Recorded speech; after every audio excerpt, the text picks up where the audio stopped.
everyone, welcome back to my channel. Today I'm going to be making my famous no-knead brioche buns. These buns get made in this house at least once a week, sometimes twice. They are so good for anything you would need a hamburger bun for, but also they're fantastic for breakfast and for lunch sandwiches too. So whenever I make them, I make a lot of extra so that we have them for a few days. So these are super simple to make. They really don't require a lot of time. They don't require kneading. And so they really are a fantastic way for me to save money and to provide something delicious for the family. I was shocked like 6 months ago when I didn't have time to make the buns. And so I went to the store to buy some, and just a regular name brand bag of hamburger buns, not even brioche buns, but hamburger buns. It was like $4 for a pack of 8, and obviously we need more than 8.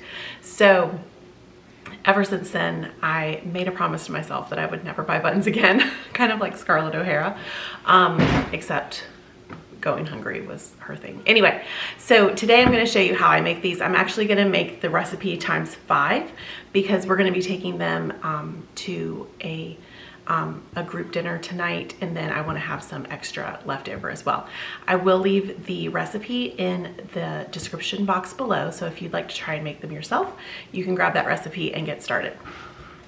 Okay, so the first thing that I did was melted butter. So this recipe is times 5, so this is actually 2.5 sticks of butter, and then I heated up milk. So this is 1 2/3 cups of milk, and I always do that first.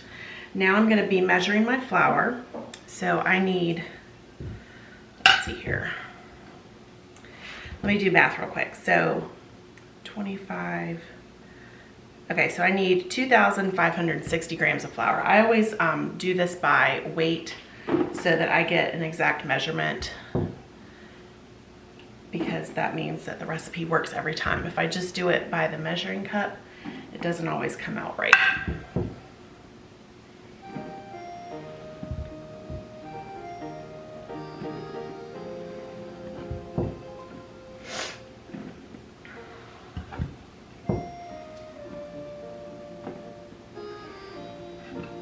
This is a lot of buns.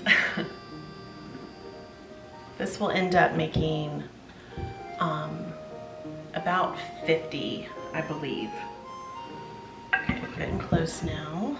Hopefully I won't have to refill my flour jar.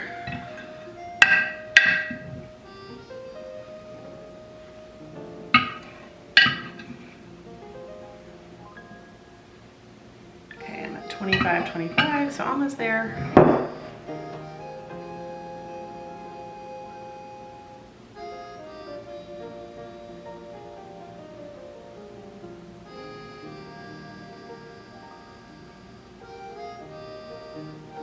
$25.60, right on the nose.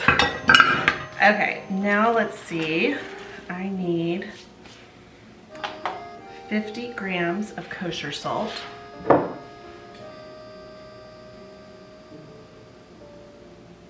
And I have this on a scale. You can't see it, the scale in the shot, but this is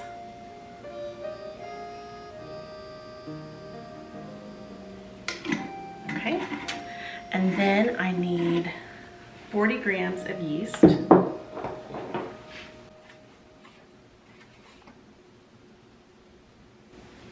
Okay, and now we need sugar, and that's going to be, I have to do math. Let's see, 165 grams of sugar.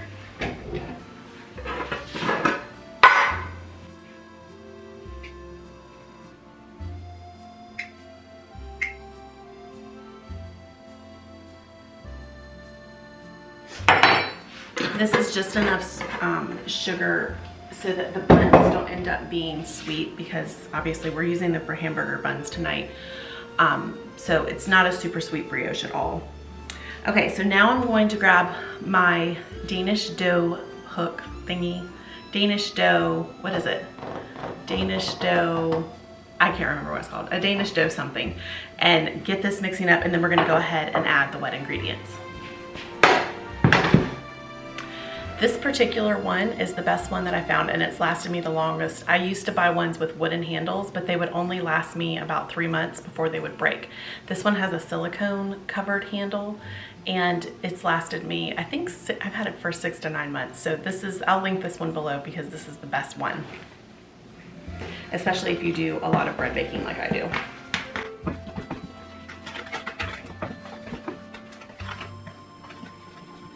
Okay, so in this bowl I have cold water measured out.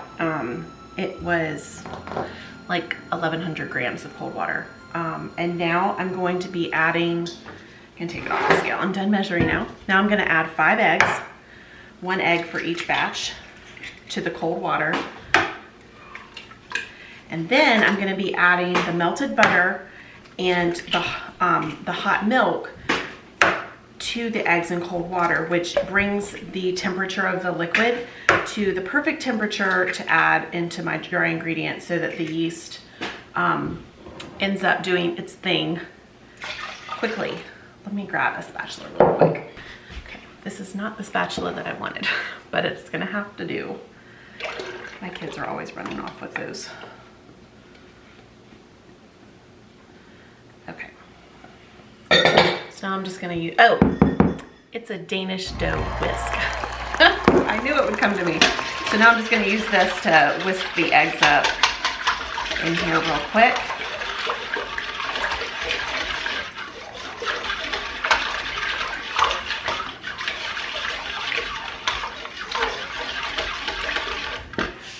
Okay, and now I'm just gonna add it to my dry ingredients. Now, generally when I'm just making a triple or a quadruple batch, I can just use the Danish whisk and get everything incorporated perfectly. But once I get to 5, I start with the whisk and then I end with my hands just to make sure that there aren't any floury pockets in there. So I'm gonna go ahead and get started and then switch over. So I love these Cambro buckets. This is a 12-quart bucket. This is what I use to mix up a lot of dough. Every time I make my sourdough bread, I use this bucket because I do 4 loaves at a time. And this is just a fantastic size for mixing, and it's also good because it comes with a lid. So for my sourdough, I always put it in the refrigerator overnight to proof. And so this is just a really good size. Since it's taller, it doesn't take up quite as much space on the shelf. And so I actually have 2 of these because they come in so handy. And you can get these on Amazon. I can link that in the description box below as well. Okay, starting to get to the point where it's really hard to mix, so I'm gonna switch over. So this is what it looks like right now, but there's still a bunch of pockets of dough in here. Now this is a sticky dough, so I am gonna get, my hands are gonna get pretty messy here, but this is really the best way that I found to do this. If you're not making 5 million batches at once, you can of course use a KitchenAid or any kind of big mixer, but my mixer is not big enough for this much anyway, and this is a no-knead dough, so it's not actually necessary to knead it, but you could always use a mixer to get it mixed up if you want to. But I've always just used the dough hook because it's less dishes to do, and it really doesn't take much time at all when you're doing smaller batches. So I'm just trying to make sure that I'm getting all of the flour mixed in. Still at the bottom there. So this is done now, and I'm going to let it rise for probably about 2 hours. When I'm in a hurry, I can do just 1 hour, and it turns out fine. We're not leaving tonight until probably about 5:30, and it is about 11 in the morning. So I'm starting early because the one rise that I don't like to rush is once I have the buns shaped, I like to give them a good 2 hours because they get nice and fluffy that way. If I only do an hour, they are more compact and dense. They still taste delicious, but the final product is definitely better if if you give it the full 2 hours. So this is what my dough looks like now. And I'm just gonna cover it with the lid and let it rise at room temperature. And then I'll be back in a little bit to show you how I shape the dough. Okay, so it's time for us to go ahead now and roll out the dough. You can see here how much that has risen. So this is our little setup here. I have 5 trays ready to go. And my daughter always helps me do this because it is a lot of work for one person to roll out this many buns. So we weigh them, and Hosanna does the weighing and then I do the shaping, and she gets everything between 102 and 107 grams. 102 and 108 grams. And then I'm the one that rolls them and puts them on the trays. And then once she gets everything weighed out, she'll help me finish it all up. So we're just gonna do this real quick, and then we're gonna be letting them rise for about 2 hours, and then I'll be baking them. So this is the setup, and this is how I do it just about every time. If I have to do this by myself, if Hosanna's not around to help me out, it usually takes me 2 to 3 times as long to get it all done. So I'm really thankful for her help.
Okay, the buns have finished rising, so now I'm going to be putting the egg wash on them. It's 1 egg plus 1 tablespoon of water beaten together, and then I'm going to use my silicone brush to just brush it on top. After the egg wash is on, they can go into a 400-degree oven for approximately 12 to 14 minutes until they're nice golden brown. So I'm gonna go ahead and get these washed, and then they'll start going in the oven.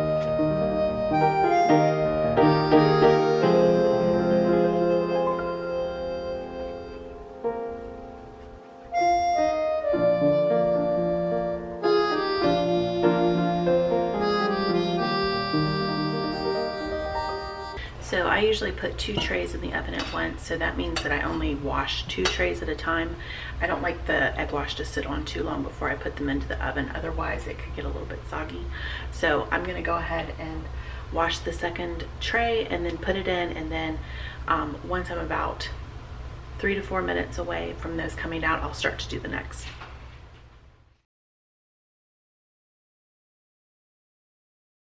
Here are the brioche buns all done and on their cooling racks. So once they're completely cool, I'll be slicing them in half for burgers, and then I'll be saving the rest for breakfast and for lunches.